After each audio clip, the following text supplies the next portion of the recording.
कक्षा 10वीं की स्टूडेंट फाइनली आपके यहाँ पर हिंदी का वार्षिक परीक्षा पेपर लेके आ चुके हैं और साथ ही इस वीडियो को आपको एंटर देखना और इस पेपर को आपको यहाँ पर अच्छे से यहाँ पर कंप्लीट याद कर लेना। आप यहाँ पर देख लीजिए संपूर्ण उत्तर सहित पूरा आपके यहाँ पर हिंदी का पेपर कराया जाएगा इस वीडियो में। तो वीडियो को लाइक कर लीजिए, चैनल को सब्सक्राइब कर लीजिए। ठीक है, आप यहाँ पर देख लीजिए पूरा आपका जो हिंदी का पेपर वो आ चुका और साथ ही आपको इस पेपर को अच्छे से यहाँ पर कंप्लीट याद कर लेना। और आप यहाँ पर आपके यहाँ पर रोल नंबर भरने को रहता है, साथ ही आपके टोटल क्वेश्चन यहाँ पर 23 रहेंगे।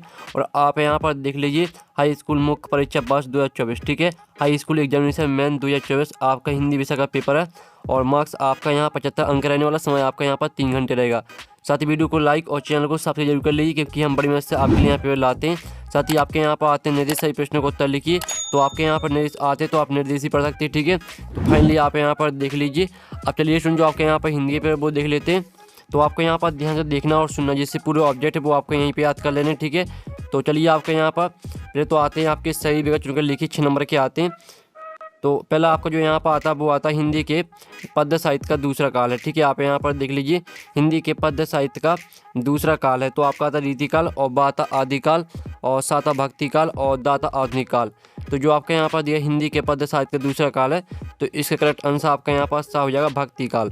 ठीक है, तो आपको यहाँ पर अच्छे से याद करना। ठीक है, और साथ ही आप यहाँ पर देख लीजिए आपके यहाँ पर दूसरा आता है कवि ने बादलों को किसकी कल्पना के समान पाले हुए माना है।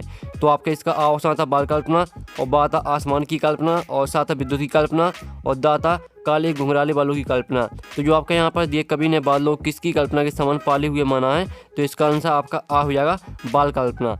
ठीक है, तो आपको यहाँ पर अच्छे से याद करते हैं। वीडियो को ध्यान से देखिए और सुनिए, जिससे पूरा ऑब्जेक्ट तो आपको यहीं पे याद कर लेना। ठीक है, तो आपका तीसरा आता लय तुक यति गति मात्रा एवं चरण से युक्त रचना को कहते हैं। तो आपका इसका अवसान रस और बाता छंद और साथ अलंकार और दाता इनमें से कोई नहीं। तो आपको बता दें लय तुक यति गति मात्रा एवं जो चरण से युक्त जो रचना होती है वो होती है आपकी छंद। ठीक है, तो आपका यहाँ पर तीसरे एक रहेगा बा करेक्ट आंसर छंद। ठीक है, आपका छंद आपका करेक्ट आंसर रहेगा। फिर आपका चौथा आता है नेताजी का चश्मा कहानी का मूल भाव है, ये आपको बताना है। तो जो आपका यहाँ पर नेताजी का चश्मा जो कहानी का मूल भाव था वो तो आपका यहाँ पर देशभक्ति की भावना। तो आपका यहाँ पर चौथे का रहेगा द करेक्ट आंसर। अब चलिए आपका पाँचवा आता है। तो पाँचवा आप यहाँ पर देख लीजिए जिस समास में प्रथम पद विशेषण और दूसरा पद विशेष होता है उसे कहते हैं। तो यहाँ पर जिस समास में प्रथम पद विशेषण होता है और दूसरा पद विशेष होता है उसे कहते हैं कर्मधारय समास। ठीक है, आपका द करेक्ट आंसर रहेगा पाँचवें का। और चलिए आपका यहाँ पर छठवां आता है। तो छठवां आप यहाँ पर देख लीजिए मन। ठीक है, माँ ने भोलेनाथ की घाव पर लगाया, ये आपको बताना। ठीक है, तो माँ ने यहाँ पर जो भोलेनाथ की घाव पर लगाया था वो लगाया था पिसी हुई हल्दी। ठीक है, आपका यहाँ पर सा करेक्ट आंसर रहेगा 6वें का। तो जो आपके यहाँ ऑब्जेक्ट है वो आपके ऑब्जेक्ट यहाँ पर कंप्लीट हो जाते हैं। अब चलिए आपके यहाँ पर प्रश्न 2 आता है रिक्त स्थानों सही विकल्प का चयन कर लिखिए। 6 नंबर के आपके यहाँ पर आते हैं रिक्त स्थान। ठीक है, तो पहला था गोपियों के लिए श्री कृष्ण हारिल की डॉट डॉट की तरह है। तो यहाँ पर गोपियों के लिए श्री कृष्ण हारिल की लकड़ी की तरह है। ठीक है, आपका पहले का यहाँ पर लकड़ी करेक्ट आंसर हो जाएगा। फिर आपका यहाँ पर दूसरा आता है नायक नायिका के सहयोग या वियोग का वर्णन डॉट डॉट रस में होता है। तो आपका इसका और ठीक है, आपका इसका यहाँ पर ऑप्शन आते हैं हास्य श्रृंगार करुण। तो यहाँ पर नायक नायिका के सहयोग या वियोग का वर्णन होता है आपका श्रृंगार रस में। ठीक है, श्रृंगार आपका यहाँ पर करेक्ट आंसर रहेगा। फिर आपका यहाँ पर क्या आता है, फिर आपका यहाँ पर आता है तीसरा पृथ्वी पर। यहाँ पर देख लीजिए पृथ्वी पर सर करने के चश्मा डॉट डॉट ने लगाया था कैप्टन ने, दुकानदार ने, बच्चों ने। तो यहाँ पर पृथ्वी पर सर करने के चश्मा लगाया था आपका यहाँ पर कैप्टन ने। ठीक है, कैप्टन ने आपका यहाँ पर करेक्ट आंसर रहेगा तीसरे का। अब चौथा आपके यहाँ पर रिक्त स्थान आता है जिसमें आता है जब क्रिया का रूप है कर्म के अनुसार बदलता है तब डॉट बाच होता है। तो जो आपके यहाँ पर दिए जब क्रिया का रूप है कर्म के अनुसार बदलता है तब डॉट बाच होता है, तो इसका उत्तर रहेगा आपका यहाँ पर कर्मबाज। ठीक है, तो इस तरह से जो आपके यहाँ पर चौथा रिक्त स्थान वो आपका कंप्लीट हो जाता है। अब चलिए आपके यहाँ 5वां रिक्त स्थान आता है। तो आप यहाँ पर सना सना हाथ जोड़ी पाठ गद्य की डॉट डॉट विधा में लिखा गया डायरी रिपोर्टाज यात्रा वृत्तांत। तो जो आपके यहाँ पे इसका करेक्ट आंसर रहेगा वो रहेगा आपका यात्रा वृत्तांत। ठीक है, हमने पहले से यहाँ पर टिक कर दिया, तो आप यहाँ पर देख लीजिए पहले से हमने सोल्यूशन कर रखा है। अब आपका 6वां आता चाय के बागानों में कई डॉट डॉट बोकू पहले चाय की पत्तियाँ तोड़ रही थी। तो यहाँ पर चाय के बागानों में कई युवतियाँ बोकू पहले चाय की पत्तियां तोड़ रही थी। तो आपका यहाँ पर 6 में रिक्त स्थान का आंसर आपका युवतियाँ हो जाएगा। ठीक है, युवतियाँ आपका यहाँ पर करेक्ट आंसर रहेगा 6 में रिक्त स्थान का। तो जो आपके यहाँ पर आपके जो यहाँ पर रिक्त स्थान वो आपके कंप्लीट हो जाते हैं। अब चलिए आपके यहाँ पर आते हैं सही जोड़ी बनाकर लिखिए। आपके 6 नंबर की आती है सही जोड़ी। स्तंभ और बा में आपके यहाँ पर सही जोड़ी दी गई है। साथ ही हमने पहले से यहाँ पर सोल्यूशन कर रखा है जिससे आप अच्छे से समझ पाएँ। ठीक है, तो आप यहाँ पर पहला आता औसला कविता, तो इसको आपका यहाँ पर सूर्यकांत त्रिपाठी निराला से मैच करना है। और दूसरी थी काव्य की आत्मा, तो यहाँ पर काव्य की आत्मा रस को कहा गया, तो आपको दूसरी रस से मैच करना है। जो तीसरी आती है बाल गोविंद भगत, तो इसको आपको कबीरपंथी से मैच करना है। जो चौथी आती है मन्नू भंडारी ने साहित्य की रुचि पैदा की, चौथी आपको शीला अग्रवाल से मैच करना है। और पाँचवीं आती है क्रियाकर्त के अनुसार, तो पाँचवीं मैच करना है आपको यहाँ पर कर्तवास से। और जो 6वीं आती है छंद के प्रकार, तो यहाँ पर छंद के प्रकार आपके 2 होते हैं। और साथ ही हम आपको नाम भी बता देते हैं, जो आपके यहाँ पर छंद के 2 प्रकार होते हैं वो होते हैं मात्रिक छंद और बाणिक छंद। तो जो आपके यहाँ पर सही जोड़ी वो आपकी कंप्लीट हो जाती हैं। साथ ही हमने यहाँ पर नंबर भी लिख दिए कॉल में आपको कौन सी मैच करनी है, तो आप यहाँ पर देख लीजिए। ठीक है, अब चलिए आपके आते हैं एक शब्द वाक्य में उत्तर दीजिए। आपके यहाँ पर 6 नंबर के आते हैं। तो पहला आता है, ठीक है, पहला आप यहाँ पर जयशंकर प्रसाद की आत्मकथा कविता किस पत्रिका में प्रकाशित हुई थी, ये आपको बताना है। तो यहाँ पर जयशंकर प्रसाद की आत्मकथा कविता हंस पत्रिका में प्रकाशित हुई थी। पहले का उत्तर रहेगा आपका यहाँ पर हंस पत्रिका। ठीक है, आप यहाँ पर देख लीजिए, जो आपका पहला सही विकल्प हो उसका उत्तर आपका हंस पत्रिका आपका करेक्ट आंसर रहेगा। फिर आपका यहाँ पर दूसरा था भोलानाथ और उसके साथी अमोले को घिसकर क्या बजाते थे, तो इसका उत्तर आपका रहेगा, ठीक है, भोलानाथ और उसके साथी अमोले को घिसकर शहनाई बजाते थे। ठीक है, तो दूसरे का उत्तर आपका यहाँ पर शहनाई हो जाएगा। ठीक है, आप यहाँ पर देख लीजिए, दूसरे का उत्तर आपका शहनाई रहेगा। अब आता आपका तीसरा, तो तीसरा आता संस्कृति निबंध हमें किससे टकराने की प्रेरणा देता है, तो यहाँ पर संस्कृति निबंध हमें, ठीक है, आप यहाँ पर देख लीजिए, इसका उत्तर हम आपको यहाँ पर दिखा देते पूरा लिखा हुआ है। तो यहाँ पर लीजिए, संस्कृति निबंध हमें जीवन के विभिन्न पहलुओं के बारे में सोचने के लिए प्रेरित करता है। और साथ ही आप इसे इस तरह से नहीं लिखना चाहते हैं तो आप ठीक है, इसे आप इस तरह से भी लिख सकते हैं, संस्कृति निबंध हमें जीवन के विभिन्न पहलुओं से टकराने की प्रेरणा देता है। इस तरह से भी आप लिख सकते हैं। ठीक है, दोनों सही है जो भी आप लिखना चाहते हैं। अब चलिए आपका यहाँ पर चौथा आता है टेढ़ी खीर मुहावरे का अर्थ क्या है, तो यहाँ पर टेढ़ी खीर मुहावरे का अर्थ होता है कठिनकार। ठीक है, तो आपका यहाँ चौथे का उत्तर आपका यहाँ पर कठिनकार हो जाएगा करेक्ट आंसर। अब आता है आपका पाँचवा, जिसमें आता है हिरोशिमा नामक कविता किस काव्य संग्रह से ली गई है, तो यहाँ पर हिरोशिमा नामक कविता ली गई है आपकी, ठीक है, सदा नीरा काव्य संग्रह से। हिरोशिमा नामक कविता आपकी सदा नीरा काव्य संग्रह से ली गई। ठीक है, पाँचवें का उत्तर आपका रहेगा सदा नीरा। अब आता है आपका यहाँ पर छठवां, कंपनी के काम के सिलसिले में कस्बे से कौन गुजरता था, तो यहाँ पर कंपनी के काम के सिलसिले में कस्बे से हालदार साहब गुजरते थे। ठीक है, आपका 6वें का उत्तर रहेगा हालदार साहब। तो जो आपके यहाँ पर सही विकल्प वो आपके कंप्लीट हो जाते हैं। पहले का उत्तर आपका हंस पत्रिका रहेगा, दूसरे का उत्तर आपका शहनाई, तीसरे का उत्तर देख लीजिए, चौथे का उत्तर कठिनकार हो जाएगा, पाँचवें का उत्तर आपका यहाँ पर सदा नीरा और 6वें का उत्तर आपका हालदार साहब। तो स्टूडेंट आप यहाँ पर स्क्रीनशॉट ले लीजिए। ठीक है, आपका यहाँ पर एक शब्द वाक्य मतलब सॉल्यूशन, तो जल्दी से आप यहाँ पे स्क्रीनशॉट ले सकते हैं जिससे आपको याद करने में आसानी जाएगी। ठीक है, अब चलिए आपके आते हैं सत असत का चयन कर लिखिए। 6 नंबर के आते हैं, पहला था बहुत संदेश गोपियों को गुड़ की तरह मीठे लगा, पहला आपका असत हो जाएगा। फिर दूसरा आता राम बाजार जाता एक आज्ञावाचक वाक्य है, तो दूसरा आपका 17 रहने वाला है। फिर तीसरा था कैप्टन चश्मे वाला आज़ाद हिंद फौज का सिपाही था, तो जो आपका तीसरा भी 7 रहेगा।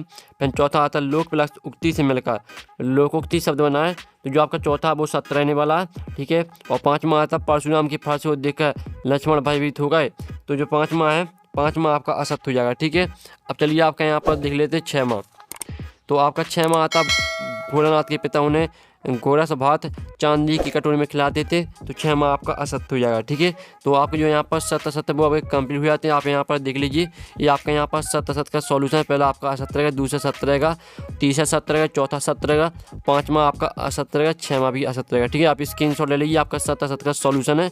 अब चलिए हम यहाँ पर देख लेते हैं, आपके प्रश्न आते हैं।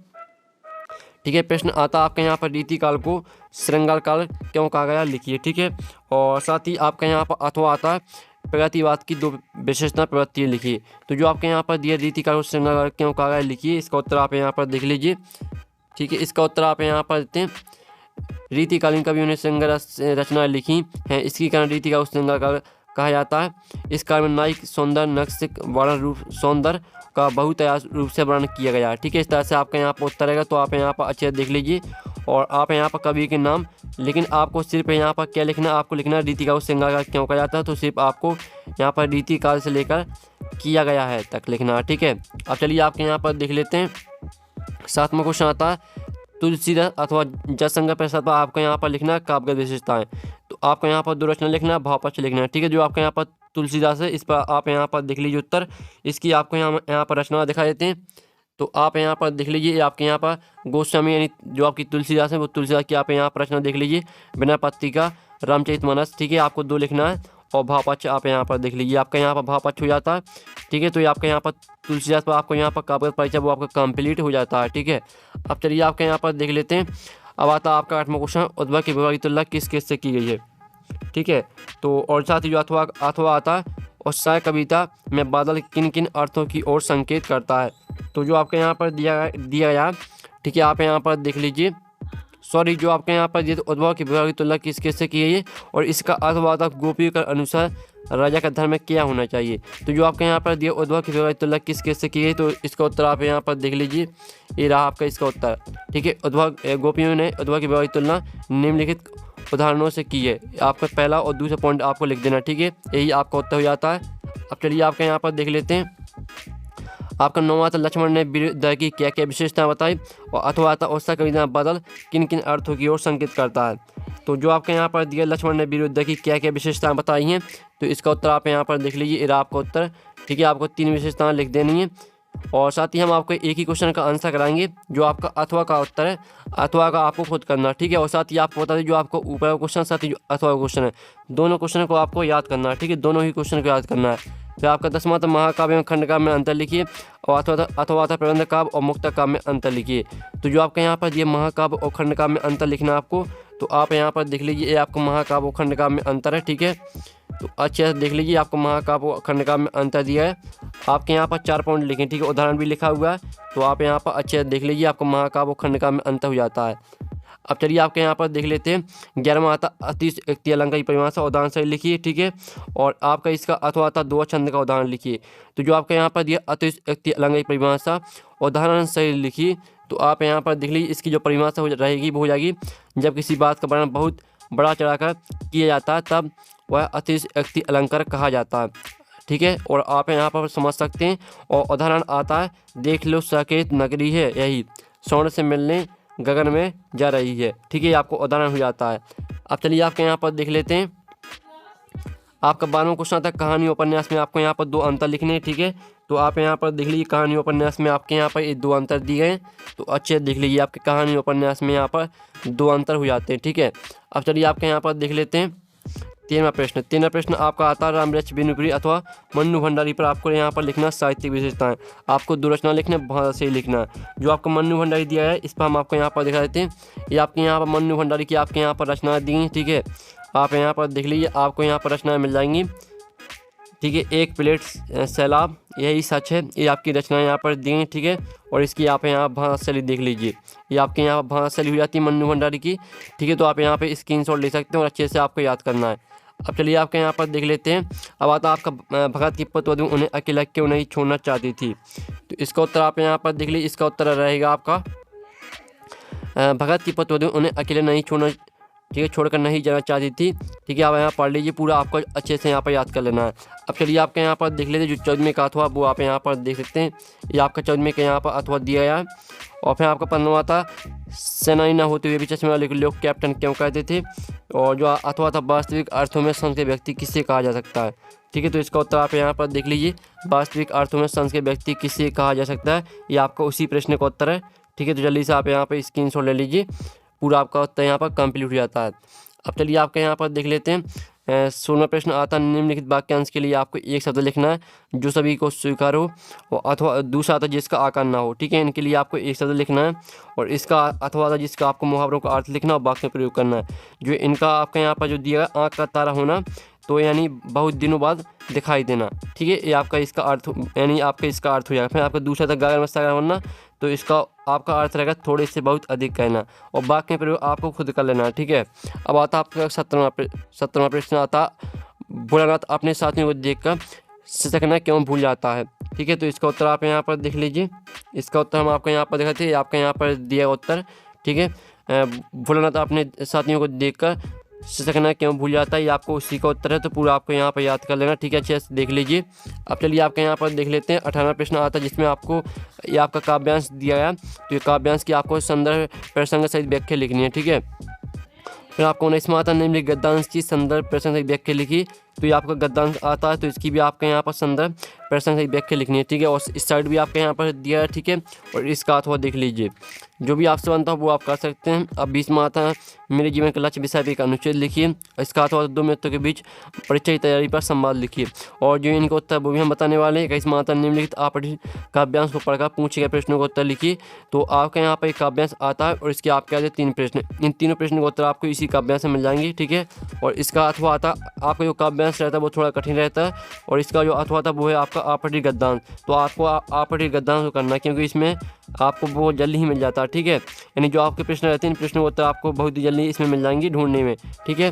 अब चलिए आपके यहाँ 22वां प्रश्न आता है। तो 22वां प्रश्न आप यहाँ पर देख लीजिए 23वां प्रश्न। तो फाइनली जो आपके यहाँ पर हिंदी पे वो कंप्लीट करा दिया है। और साथ ही जो आपके यहाँ पर 3 अंक के प्रश्न है, ठीक है। आप यहाँ पर देख लीजिए आपका जो 18वां क्वेश्चन था वो 3 अंक का था।